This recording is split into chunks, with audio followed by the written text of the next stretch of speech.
بسم اللہ الرحمن الرحیم۔ السلام علیکم ویورز۔ آج کا جو ہمارا ٹاپک ہے وہ ہے workload and resource balancing. ذرا ایک لمحے کے لیے تصور کیجیے، ایک ہی دفتر میں دو ٹیمیں کام کر رہی ہیں۔ پہلی ٹیم کے چند لوگ روزانہ رات دیر تک اوور ٹائم کرتے ہیں، جبکہ کچھ لوگ اپنی ڈیسک پر فارغ بیٹھے رہتے ہیں۔ دوسری طرف دوسری ٹیم میں ہر فرد مصروف بھی ہے، مطمئن بھی ہے اور ہر پروجیکٹ وقت پر مکمل ہو جاتا ہے۔ سوال یہ ہے کہ دونوں ٹیموں کے پاس وسائل تقریباً ایک جیسے ہیں، پھر فرق کہاں ہے؟ فرق صرف ایک چیز کا ہے، ورک لوڈ ریسورس بیلنسنگ کا، یعنی کام اور وسائل کی متوازن تقسیم۔ آج کے چند منٹوں میں ہم جانیں گے کہ یہ تصور کیا ہے، یہ اداروں کے لیے کیوں ضروری ہے اور کیسے اس کی مدد سے پیداواری صلاحیت، ملازمین کی کارکردگی اور کاروباری نتائج میں نمایاں بہتری لائی جا سکتی ہے۔ کسی بھی کامیاب ادارے کی بنیاد صرف اچھے ملازمین یا جدید ٹیکنالوجی پر نہیں ہوتی، بلکہ اس بات پر ہوتی ہے کہ صحیح کام صحیح وقت پر صحیح فرد کو دیا جائے۔ اسی عمل کو ورک لوڈ ریسورس بیلنسنگ کہا جاتا ہے۔ سادہ الفاظ میں ورک لوڈ کا مطلب ہے کسی فرد یا ٹیم پر موجود کام کی مقدار، جبکہ ریسورسز سے مراد وہ تمام وسائل ہیں جن میں افراد، وقت، بجٹ، مشینری، سافٹ ویئر اور دیگر سہولیات شامل ہیں۔ ویورز، اگر کسی ایک ملازم پر بہت زیادہ کام ڈال دیا جائے تو وہ ذہنی دباؤ، غلطیوں اور تھکن کا شکار ہو سکتا ہے۔ دوسری طرف اگر کچھ لوگ اپنی صلاحیت کے مطابق استعمال نہ ہوں تو ادارہ اپنی مکمل پیداواری صلاحیت حاصل نہیں کر پاتا۔ اس لیے کامیاب مینیجرز ہمیشہ توازن پیدا کرنے پر توجہ دیتے ہیں۔ پہلی مثال ہاسپٹل کی۔ فرض کریں ایک ہاسپٹل کے ایمرجنسی وارڈ میں صرف 2 ڈاکٹر موجود ہیں، جبکہ مریضوں کی تعداد بہت زیادہ ہے۔ دوسری طرف دوسرے شعبے میں کئی ڈاکٹر نسبتاً کم مصروف ہیں۔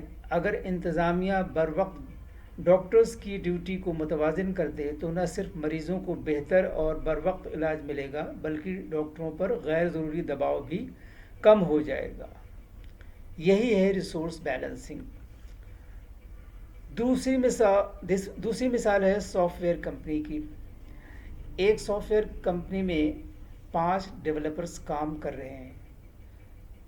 3 ڈیولپرز کو ایک ہی وقت میں کئی بڑے پروجیکٹس دے دیے گئے ہیں، جبکہ باقی 2 صرف معمولی کام کر رہے ہیں۔ نتیجہ کیا ہوگا؟ ڈیڈ لائن مس ہوں گی، کوالٹی متاثر ہوگی اور ملازمین میں برن آؤٹ پیدا ہوگا۔ لیکن اگر پروجیکٹ مینیجر تمام ڈیولپرز کی مہارت، دستیابی اور موجودہ مصروفیت کو مد نظر رکھتے ہوئے کام تقسیم کرے تو ہر فرد متوازن انداز میں کام کرے گا۔ پروجیکٹس وقت پر مکمل ہوں گے اور ٹیم کا مورال بھی بلند رہے گا۔ تیسری مثال ہے مینوفیکچرنگ فیکٹری کی۔ فرض کریں ایک فیکٹری میں 3 مشینیں ہیں۔ پہلی مشین مسلسل 24 گھنٹے چل رہی ہے، دوسری آدھی صلاحیت پر، جبکہ تیسری تقریباً بند ہے۔ ایسی صورت میں پہلی مشین جلد خراب ہوگی، مینٹیننس کا خرچ بھی بڑھے گا اور پروڈکشن متاثر ہوگی۔ اگر کام تینوں مشینوں میں متوازن انداز میں تقسیم کر دیا جائے تو نہ صرف مشینوں کی عمر بڑھے گی بلکہ پروڈکشن بھی زیادہ مستحکم اور مؤثر ہوگی۔ یہی اصول انسانی وسائل پر بھی لاگو ہوتا ہے۔ ورک لوڈ ریسورس بیلنسنگ کے بینیفٹس کیا ہیں؟ جب ادارے مؤثر انداز میں ورک لوڈ اور ریسورسز کو متوازن رکھیں تو کئی پازیٹیو رزلٹ سامنے آتے ہیں۔ پہلا کہ ملازمین پر غیر ضروری دباؤ کم ہوتا ہے، کام کی رفتار اور معیار بہتر ہوتا ہے، پروجیکٹس وقت پر مکمل ہوتے ہیں، وسائل کا ضیاع کم ہوتا ہے، ٹیم ورک اور ملازمین کا اعتماد بڑھتا ہے، ادارے کی مجموعی پروڈکٹیوٹی اور پروفیٹیبلٹی میں اضافہ ہوتا ہے۔ ایک کامیاب مینیجر کیا کر سکتا ہے؟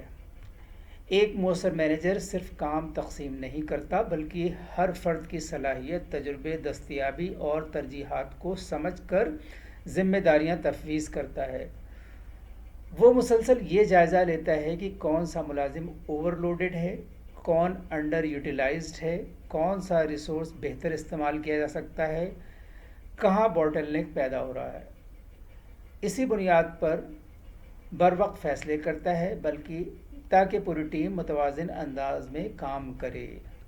آخر میں یاد رکھیے کہ ورک لوڈ ریسورس بیلنسنگ صرف کام تقسیم کرنے کا نام نہیں بلکہ صحیح وسائل کو صحیح وقت پر صحیح مقصد کے لیے استعمال کرنے کا فن ہے۔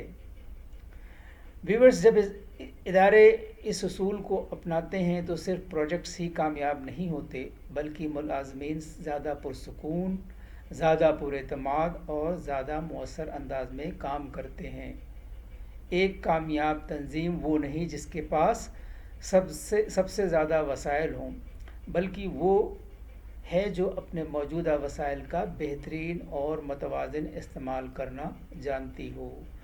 اگر آپ لوگوں کو یہ ویڈیو پسند آئی ہو تو اپنے دوستوں سے ضرور شیئر کیجیے گا، لائک کریں اور سبسکرائب کریں۔ Thank you for watching and listening. اللہ حافظ۔